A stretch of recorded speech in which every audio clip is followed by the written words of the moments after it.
संतरे बेचने वाली बूढ़ी अम्मा की कहानी, जिसके पास एक नौजवान लड़का हमेशा आता, हमेशा संतरे खरीदता और खरीदे हुए संतरों में से किसी एक को, उसकी एक फाक को चखते हुए कहता, अम्मा देखो ना, ये तो कम मीठा है। और अम्मा हमेशा दूसरी फाक को चखते हुए कहती, नहीं बेटा, ये तो बराबर मीठा है। फिर भी यह लड़का बड़ी बेरुखी के साथ उसे खुले हुए संतरे को वहीं ठेले पर छोड़कर चलता बनता। अब इस नौजवान के साथ उसकी पत्नी भी हमेशा हुआ करती। एक दिन पत्नी ने पूछा, ये जो तुम हर बार अम्मा के ठेले पर पहुंचकर नौटंकी शुरू कर देते हो, ये संतरा तो कम मीठा है, ये संतरा तो कम मीठा है।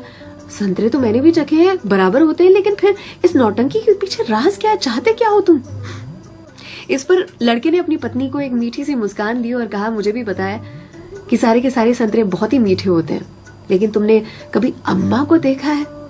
अम्मा इतनी गरीब है कि जो बेचती हैं उन्होंने कभी चखा भी नहीं होगा, इसीलिए तो एक खुला हुआ संतरा उनके ठेले पर छोड़कर आ जाता हूँ, मेरी ओर से उनके लिए।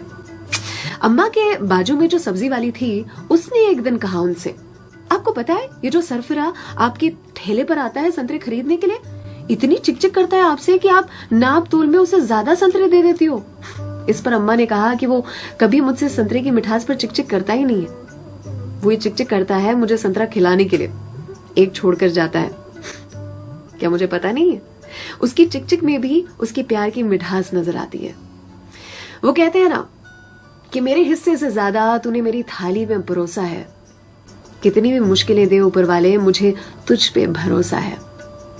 छीन कर खाने वाले का कभी पेट नहीं भरता और बांट कर खाने वाला कभी भूखा नहीं मरता।